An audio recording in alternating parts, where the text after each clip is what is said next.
శ్రీమాత్రే నమః శ్రీ గురుభ్యో నమః. తదుపరి సింహరాశి.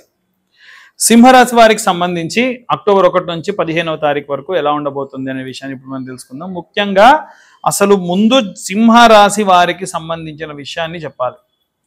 ఇంతకు ముందు వీడియోలో స్టార్టింగ్ ఒక 2 నిమిషాలు చూడండి. అన్ని రాసుల్లో ఈ 2 రాసులు ఎందుకు గొప్ప అని చెప్పా చూడండి ఒకసారి.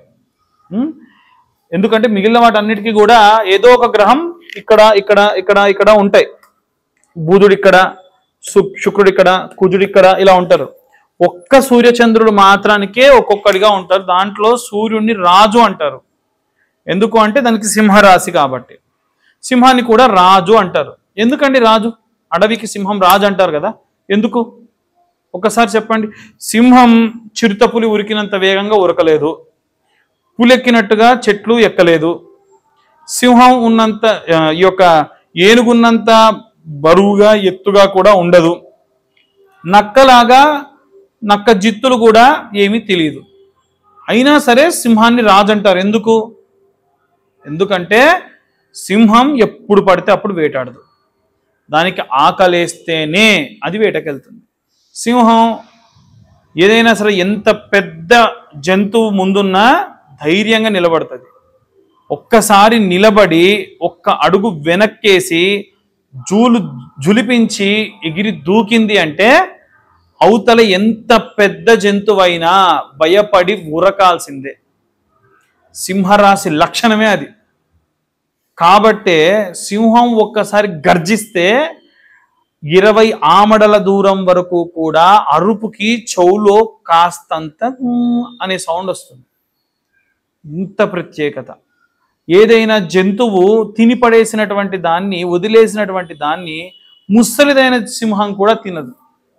అంత పౌరుషం. కాబట్టి సింహం రాజు. సింహరాశి వాళ్ళ లక్షణాలు కూడా ఇలాగే ఉంటాయి. వాస్తవంగా సింహరాశికి సూర్యుడు రాష్ట్రాధిపతి. ఇప్పుడు ఇంత సైన్స్ పెరిగింది, అసలు ఇంత క్రైస్తవులు, ఇంత మహమ్మదీయులు ఇంత చెప్తున్నారు కదా, మన ధర్మం ఏం చెప్తుంది? ఇటు సూర్యుడు అసలు అటు పొడవడు, ఉరుములు ఉరిమినా వర్షం కురిసినా కొన్ని కోట్ల సంవత్సరాల నుండి సూర్యుడు తూర్పున్నే ఉదయిస్తాడు ఖచ్చితం అనేటువంటిది మన గ్రంథాల్లో వేల సంవత్సరాల నుంచి ఉంది. అవునా?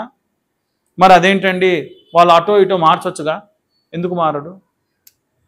సూర్యుడు అంటేనే డిసిప్లైన్, సూర్యుడు అంటేనే టైం. కాబట్టి సింహరాశి వాళ్ళకి బాగా నచ్చేది ఏంటంటే డిసిప్లైన్, టైం. ఇంకోటి, ఖచ్చితంగా సూర్యుడిని రాహు గ్రసిస్తాడు, కేతువు గ్రసిస్తాడు అంటే గ్రహణం వచ్చినప్పుడు. మరి నెక్స్ట్ డే మళ్ళీ రాకుండా ఉంటాడా? జ్వరం వచ్చిందండి నాకు, రాత్రి గ్రహణం, నన్ను రాహు మొత్తం మింగేశాడు, నాగుతాడా? జ్వరం వచ్చినా పనిచేసేటువంటి తత్వం గల వాళ్ళు. నేను ఇంతగా చెప్పాల్సిన అవసరం లేదండి. ఎందుకు చెప్తున్నాను అంటే చాలామంది సింహరాశి వాళ్ళు మా దగ్గరకు వచ్చి, ఏదైనా పరిస్థితి బాగాలేదు, నాకు చచ్చిపోవాలని ఉంది అన్నాడు. మొన్న నాకు బాగా కోపం వచ్చింది. ఆయన లైఫ్లో జరిగిన సంఘటనలు ఒక్కసారి గుర్తు తెచ్చి చెప్పా. పెద్ద పెద్ద వాళ్ళు, చాలా డబ్బున్నోళ్ళు అట్లాంటి క్లిష్టమైన పరిస్థితుల్లోనే చచ్చిపోవాలనుకుంటారు. మీరు ఇంతకన్నా దారుణమైన స్టేజ్లు గతంలో దాటొచ్చారు, ఇప్పుడు ఎందుకు మీరు ఆ బాధపడుతున్నారు అని చెప్పి గుర్తు చేశా. ఆయన అన్నారు, చాలా థ్యాంక్స్ అయ్య గారు, ఎవరు కూడా మీలా చెప్పలేదు అని. మేము ఉన్నది మీకు చెప్పడానికి, మంచి మార్గం చూపించడానికి. అనవసరంగా భయపడడం, సూసైడ్ అటెంప్ట్లు చేయడం. రాహుదశ వచ్చింది, రాహుదశలో మీకు ఉదాహరణకు మీకు రాహుదశ ఉంటే ఖచ్చితంగా సూసైడ్ టెండెన్సీలు ఉంటాయి. చావాలా దానికోసం? అధైర్యం వస్తుంది. మళ్ళీ కూర్చోండి, మీతో మాట్లాడుకోండి. జనాలు ఎవ్వరు లేకుండా ఎన్ని పనులున్నా వెళ్ళిపోయి పక్కన కూర్చోండి, ఫోన్ స్విచ్ ఆఫ్ పెట్టండి, కాసేపు మీతో మీరు మాట్లాడుకోండి. చాలా ధైర్యం వస్తుంది. ధైర్యానికి ప్రతిరూపం 10 మందిని మోటివేట్ చేసేటువంటి వాళ్ళు మీరు. సో సింహరాశి వాళ్ళు ఎవరో ఒకళ్ళకి జరిగిందని ఇలా చెప్పట్లేదండి. మీలో చాలామంది, వీడియో చూస్తున్న చాలామంది కూడా బాగా డిప్రెషన్లోకి వెళ్ళిపోతున్నారు ఈ మధ్య. అమెరికాలో బాగాలేదట, మా పరిస్థితి బాగుండదట. ఏమవుతుంది? ఇండియాకి రండి, మళ్ళీ పనులు చేసుకోండి. మీకు పని రానోడు భయపడాలి, పని వచ్చినోడు వదులుకున్నందుకు వాళ్ళు బాధపడాలయా? ఉద్యోగం పోయిందని మీరు బాధపడడం ఏంటి? మీకు పని వచ్చినోడు ప్రపంచంలో ఎక్కడికైనా బతుకుతాడు. పనోడు పోతే వాడు బాధపడాలి, అది కదా. కాబట్టి సింహరాశిలోకి శుక్రుడు కేతు గ్రహ సంచారం లగ్నాత్ జరుగుతున్న కారణం చేత శారీరకమైనటువంటి కాస్త ఇప్పుడు నేను చెప్పా కదా అలాంటి ఆలోచన విధానాలు, ముఖ్యంగా ఏంటంటే ఇది అవమానం జరిగింది, ఒక అవమానం జరిగిందన్న బాధతో మనం చాలాసేపు మనం మనుషులం కాము, నన్ను వాడు తిట్టడం ఏంటి అని, అంటే మనల్ని గొప్పగా అనుకుంటున్నాం, చాలా గొప్పగా అనుకుంటున్నాం. అంతొద్దు, మనల్ని తగ్గాలి. అవును నేను తప్పు చేశానే, వాడికి తప్పు అనిపించింది, వాడికి సమాధానం చెప్పి వదిలిపెడదాం, ఎవరికి తప్పు అయితే వాడిదే అని వదిలేసి తత్వాన్ని నేర్చుకోండి, ప్రశాంతత ఉంటుంది. ఇక్కడ కూడా శుక్రుడు లగ్నాత్ ఉంటే ఏమవుతుందంటే ఇంట్లో ఉన్న వాళ్ళు, పిల్లలు, మీ భార్య, మీ భర్త మిమ్మల్ని ఒక మాట అనడం, నోడు తూలు అన్నారు అనుకోండి, ప్రశాంతంగా నోడు వారికి గుర్తు చేయండి. ఏం మాట్లాడావు నువ్వు, ఈరోజు బాగున్నాం, మనం మంచి మాట్లాడుకుంటున్నాం, నువ్వేం మాట్లాడావు, కరెక్ట్ మాట్లాడాలి కదా అని వాళ్ళతో చెప్పాలి. మీరు గుర్తు చేసి మీలో ఉన్నటువంటి ఆ క్లేశాన్ని వదిలించుకొని వెరీ గుడ్, నేను గొడవ పెట్టుకోకుండా మాట్లాడి తేల్చుకున్నా అనే భావం తెచ్చుకోండి. కేతువు కూడా ఉండడం వల్ల ఏంటంటే మీకు ధనపరమైనటువంటి ఫైనాన్షియల్గా ఏవైనా బ్యాంకింగ్ సెక్టార్లో ఉన్న వాళ్ళు కానీ ఇవన్నీ కూడా చాలా అద్భుతంగా ఉంటాయి. ముఖ్యంగా సివిల్ స్కోర్ మెయింటెనెన్స్, డిసిప్లిన్ అని చెప్పాక ఇన్డిసిప్లిన్ సిబిల్ కాకుండా మంచి డిసిప్లిన్డ్ సిబిల్ మెయింటైన్ చేస్తారు. 11వ స్థానంలో గురువు మీకున్నటువంటి సర్కిల్, సొసైటీలో పేరు, పలుకుబడి అన్నీ కూడా మీకు సమయానికి సహాయం చేస్తాయి. గురువు ఇట్లాంటి వాటిలలో బాగా సహాయం చేస్తాడు. ఆయన పరిస్థితి బాగాలేకుండా మీ గురువు గారే ఉన్నారండి, ఆరోగ్యం బాగాలేదు ఆయనకి, మీరు ఫోన్ చేశారు, గురువు గారు నాకు డౌట్ ఉందండి అంటే, అరే నాకు చేత కావట్లేరా బాబు, నీకు చెప్పను అనడు. వీడు నన్ను నమ్మి ఫోన్ చేశాడుగా, నేను కాకపోతే ఎవడు వీడికి సహాయం చేస్తాడు. పాప ఆయన జ్వరంతో ఏం చేస్తాడు, ఏ పుస్తకాలు తెరిచి ఇగో నీకున్న అనుమానం ఇదిరా, ఇలా చెయ్యి సరిపోతుంది అని చెప్తాడు. అది గురువు అంటే.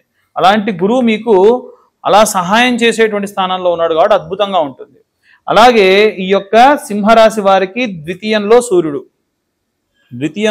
ఎప్పుడు కూడా మీ ఫైనాన్షియల్ స్టేటస్ని అద్భుతంగా ఉంచుతాడు, మీకున్నటువంటి పేరు పలుకుబడిని బాగా మెయింటైన్ చేస్తాడు, ఏ డౌట్ లేదు. 3వ స్థానంలో కుజుడు బాలేని కారణం చేత మీకున్నటువంటి ఆరోగ్య సమస్యల వల్ల మీరు అక్కడ పెట్టండి తర్వాత చూసుకుందాం అని అన్నారు అనుకోండి, ఉదాహరణకు చెప్తున్నా, ఇలాగే జరగాలని ఏం లేదు, ఎలా జరగవచ్చు, దానివల్ల ఇదేంటిది నా మీద కసురుకుంటున్నాడు అని ఫీల్ అవుతారు. సో మన పరిస్థితిని అర్థం చేసుకోకుండా అవతల వాళ్ళు మిమ్మల్ని కాస్త ఇబ్బంది పెడతారు. ఇంకోటి ఏంటంటే మీకు కూడా పర్సనల్గా uterus related issues, kidney related issues రావచ్చు. మనుషులం కదా మనం, చాలా సాధారణమైనటువంటి సమస్యలు ఇవన్నీ కూడా. బుధుడు 3వ స్థానంలో ఎప్పుడైతే ఉంటాడో అద్భుతంగా ఉంటుందని, ఎందుకంటే కమ్యూనికేషన్కి కారణమే బుధుడు. ఆయన మంచి కమ్యూనికేటర్, అవతల వాళ్ళకి చెప్పడం.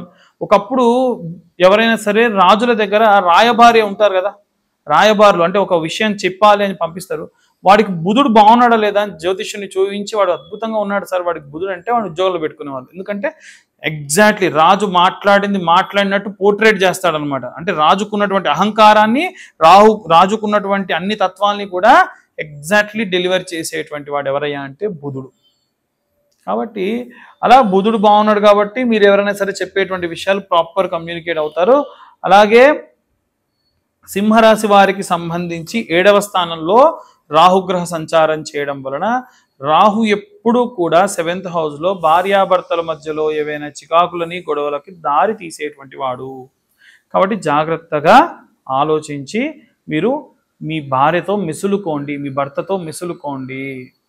లేకపోతే లేనిపోని విషయాలు. చాలామంది చేసే తప్పేంటంటే గతాన్ని తోడుకొని బాధపడుతూ ఉంటారు. గతంలో అప్పుడు అలా జరిగింది, ఫలానా అబ్బాయి నాతో చాలా బాగా మాట్లాడేవాడు, మళ్ళీ కాల్ చేస్తున్నాడు, ఇవన్నీ అవసరమా అండి? మీ గతం గురించి మళ్ళీ ఎందుకు తీసుకోవడం? లేదు ఫలానా సంవత్సరంలో ఫలానా అమ్మాయితో నేను మంచిగా ఉండేవాడిని, ఆ అమ్మాయి మళ్ళీ ఇప్పుడు నాతో కాంటాక్ట్లోకి వచ్చింది, అవసరమా? ఇప్పుడు మళ్ళీ నా గతంలో స్నేహితురాలు మళ్ళీ కలిసింది, మాట్లాడా, ఇది ఎలా ఉంది, గతంలో నాతో చాలా బాగా ఉండేది, నేను మాట్లాడా అంటే గొడవ స్టార్ట్. భార్యాభర్తల మధ్యలో ఉండకూడదు ఏంటంటే తనల్ని తక్కువ చేసి పక్క వారిని ఎక్కువ చేస్తే ఖచ్చితంగా గొడవలు అవుతాయి, అది లేకుండా చూసుకోండి. అలాగే 8th హౌస్ విషయానికి వస్తే శని చెప్పా ఇంతకు ముందు రాశిలో కూడా పరివర్తన రిలేటెడ్ ఇష్యూ. పరివర్తన అంటే నేను మారాలి, నేను స్వయంగా మారాలి, నేను సిగరెట్ తాగొద్దు, నేను మందు తాగొద్దు, ఇలాంటి విషయాల్లో రాహు ఉంటే ఇంకోలా ఉంటుంది. ఇప్పుడు శని ఉన్నాడు ఇక్కడ. శని ఏం చేస్తాడంటే ఈయన సూర్యుడి కొడుకుగా డిసిప్లిన్ బాగా మెయింటైన్ చేస్తాడు. మీరు మానేయాలి అనుకుంటే మానేస్తారు. ఎంత దారుణంగా ఉంటాడంటే శని కానీ ఒకసారి 8th హౌస్లో ఉండి మీకున్న అలవాట్లు మానేస్తే ప్రాణం పోయినా మళ్ళీ దాన్ని ముట్టరు. ఎగ్జాంపుల్ చెప్తా, నా స్నేహితుడు ఒకడు విపరీతంగా నాన్ వెజ్ తినేవాడు. నాతో మాట్లాడినప్పుడు నాన్ వెజ్ తినొద్దురా అది ఇదని మేము ఇద్దరం డిస్కస్ చేసుకున్నాం. మానేశాడు. కాశ్మీర్కి ఏటో వెళ్ళాడండి, లడక్ వెళ్ళినప్పుడు ఈ అక్కడ మాంసం తప్ప ఏం ఉండదు, తినకుండా ఉన్నాడంట 3 రోజులు, వాటర్ తాగుతూ ఏవో చిన్న చిన్న బిస్కెట్లు తింటూ. అదేంటంటే ఆ రోజు అనుకున్నాగా అంతే, అంత స్ట్రిక్ట్గా ఉంటాడు. కాబట్టి మరీ టూ మచ్గా కూడా కొంతమంది ఉంటారు, కొన్ని అలవాట్లు మాని, అది కూడా ఒక రకంగా ప్రమాదమే, జాగ్రత్తగా ఉండాలి. అలాగే ఈ యొక్క సింహరాశిలో ఉన్నటువంటి వారికి 11వ ఇంట గురుగ్రహ సంచారం. 11వ ఇల్లు మంచి కమ్యూనికేట్ చేస్తాడు. ఈ వీడియో స్టార్టింగ్లోనే మనకు ఆ విషయం చెప్పాను. ఇవన్నీ కూడా గోచార రీత్యా చెప్పే విషయంలో మాత్రమే. ఇప్పుడు ఎవరికైనా పర్సనల్ జాతకం కావాలి అనుకుంటే గనక 2025 రూపాయలు చెల్లిస్తే వారికి పూర్తిగా 60 నుంచి 70 పేజీల్లో జాతకం డీటెయిల్గా ఇస్తా. ఎందుకు అంటే నేను ఖచ్చితంగా 70 పేజెస్లో మీకు జాతక కుండలి ఇస్తాను పీడిఎఫ్గా, అలాగే డీటెయిల్గా దాని గురించి మాట్లాడతాను. తర్వాతకి మీకు ఈ జాతకంతో పాటు జ్వాలాముఖి మాల కూడా ఒకటి ఇవ్వడం జరుగుతుంది. ఆసక్తి గలవారు కింద ఉన్న నెంబర్కు కాంటాక్ట్ చేయొచ్చు. అలాగే ఉన్న అందరూ కూడా అన్ని వర్గాల వాళ్ళు ఏ రెమెడీస్ తీసుకోవాలి, ఏ మంత్రం చదవాలనే విషయాన్ని ఇప్పుడు మనం తెలుసుకుందాం. ఇప్పటి వరకు కూడా గోచార రీత్యా మనకు అన్ని విషయాలు కూడా అంటే గ్రహ సంచారాలను బట్టి ఎలా ఉండబోతుంది అనేటువంటి విషయాన్ని మనం తెలుసుకున్నాం. అయితే ఇప్పుడు ఒక 2 మంత్రాలు ప్రతి నెల మీ దాకా నేను ఒక 2 మంత్రాలు తీసుకొచ్చి దాన్ని సాధన చేయమని చెప్తున్నాను. దాన్ని మీరు జపతీర్థంగా ఎలా మార్చుకోవాలో చెబుతున్నాను. ఈ నెల ప్రత్యేకంగా ఉన్నటువంటి కాలం మార్పులు జరిగిన కారణం చేత, వర్షాలు అధికంగా ఉన్న చేత చాలా మందికి ఆరోగ్య సమస్యలు, అంటే చిన్న పిల్లలకి వృద్ధులకి ఏదైనా అయితే మన ఇంట్లో అందరం కూడా ఇబ్బంది పడతాం. కాబట్టి వీలైనంత వరకు మనం అంటే తట్టుకుంటాం, వాళ్ళు తట్టుకోలేరు. కాబట్టి వీలైనంత వరకు ఈ మంత్రం పైన ఉన్న మంత్రాన్ని నిత్యము 11 మార్లు చదవడం వల్ల చాలా మంచిది. ధన్వంతరి మంత్రం. ఓం నమో భగవతే వాసుదేవాయ ధన్వంతరే అమృత కలశహస్తాయ సర్వమాయా వినాశనాయ త్రైలోకనాదాయ శ్రీ మహావిష్ణవే నమః. ధన్వంతరి అమృత కలశం పట్టుకొని విశేషంగా మనకున్నటువంటి కష్టములని కడతీర్చేటువంటి వాడు. నిత్యము కూడా ఈ యొక్క మంత్రం మీకు కింద డిస్క్రిప్షన్లో ఇవ్వడం కానీ డిస్ప్లే చేయడం కానీ ఛానల్ వాళ్ళు చేస్తారు. మరొకసారి చూడండి. ఓం నమో భగవతే వాసుదేవాయ ధన్వంతరయే అమృత కలశహస్తాయ సర్వమాయా వినాశనాయ త్రైలోకనాదాయ శ్రీ మహావిష్ణవే నమః. ఈ మంత్రాన్ని నిత్యం 11 మార్లు చదివితే ఆరోగ్య సమస్యలు ఎవరికి ఉన్నా తీరుతాయి. ఇవి కాకుండా ఇంకేమిటండి ప్రాబ్లమ్స్ ఉన్నవి మనకు? ఏమిటంటే ధనం, సంపద పెరగట్లేదు, ఖర్చులు పెరుగుతున్నాయి, వేరే వాళ్ళ చేతికి వెళ్ళిన డబ్బులు రావట్లేదు. గతంలో మనము కుబేర మంత్రం గురించి చెప్పాము. ఆ మంత్రానికి నియమం ఉంటుంది, ఉత్తరం వైపు తిరిగి కనురెప్పం కొట్టకుండా 3 సార్లు చదవాలని. ఈ మంత్రానికి అదేం లేదు. ఇంకొక మంత్రం ఉంది, విశేషంగా రుణ బాధలు పోయి సంపద పెరుగుతుంది. ఆ మంత్రం ఏమిటంటే ఓం శ్రీం గం రుణహర్తయే గం శ్రీ ఓం గణపతయే నమః. మరొకసారి మీ అందరి కోసం ఓం శ్రీం గం రుణహస్తయే గం శ్రీం ఓం గణపతయే నమః అన్న మంత్రాన్ని నిత్యము కూడా 108 సార్లు చదవండి. అంటే డబ్బులు కావాలి కాబట్టి శ్రద్ధగా 108 సార్లు చదవండి. ఖచ్చితంగా మీకు ధనం చేకూరుతుంది. ఇంకా చాలామంది కొన్ని సమస్యలకు జాతకం మొత్తానికి డబ్బులు కట్టించాలా మేము అని అడుగుతున్నారు. కొన్ని సమస్యలు ఎలా ఉన్నాయంటే భర్త వేరే ఎవరి మాయలోనో పడి ఇబ్బంది పడుతున్నాడండి, లేదు భర్త ఇంట్లో ఉన్నటువంటి వాళ్ళ ఇంటి వాళ్ళు ఎవరో అతనికి ఏదో మాయ చేశారు, ఇబ్బంది పెడుతున్నారు, అన్ని వాళ్ళ మాటలు విని మిమ్మల్ని నెగ్లెక్ట్ చేస్తున్నాడు, మేము చాలా హ్యాపీగా ఉండేవాళ్ళము, లేదు తన భార్య తన తల్లిదండ్రుల మాట విని ఇంట్లో నుంచి వెళ్ళిపోయిందన్న వాళ్ళు కొంతమంది. వీళ్ళందరి కోసం ప్రత్యేకంగా ఒక మంత్రం ఉంటుంది. ఆ మంత్రము ఏమిటి అనేది కింద ఉన్న నెంబర్కు కాల్ చేయండి.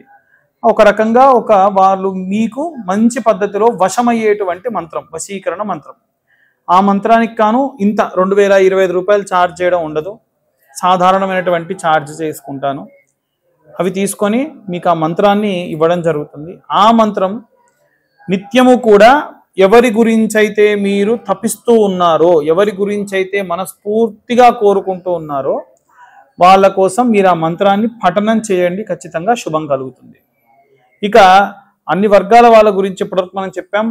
దయచేసి అందరూ ఈ వీడియోస్ చూస్తున్నారు కానీ సబ్స్క్రైబ్ చేసుకోవట్లేదు.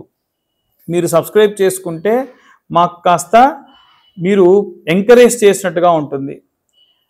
లైక్ చేయట్లేదు, వీడియో కంటెంట్ బాగుంది కదా అని చెప్పి చూస్తున్నారు, లైక్ చేయట్లేదు. ఇవి చేయడం వల్ల ఏంటంటే మాలాంటి వాళ్ళకి, ఛానల్ వాళ్ళు నడుపుతున్నటువంటి ఛానల్ వాళ్ళకి, మాలాంటి వాళ్ళకి ప్రోత్సాహకరంగా ఉంటుంది. ఇది కానీ ఇన్ఫర్మేటివ్గా ఉంటే కొంతమందికి షేర్ చేయండి. ప్రత్యేకమైన ఇబ్బందులతో ఇందాక నేను చెప్పినట్టుగా ఎవరైనా భర్త భార్య వాళ్ళ మాట వినకుండా అనవసరంగా మధ్యలో ఉన్నటువంటి వాళ్ళ వల్ల వేరే వాళ్ళ వైపు వెళ్ళిపోతున్నారు, వాళ్ళు మళ్ళీ తిరిగి మీ దాకా రావాలి అంటే ప్రత్యేకమైన మంత్రం ఉంటుంది. ఆ మంత్రం చెప్తాను, దాని గురించి కాల్ చేయొచ్చు. సర్వే జనా సుఖినో భవంతు. స్వస్తి.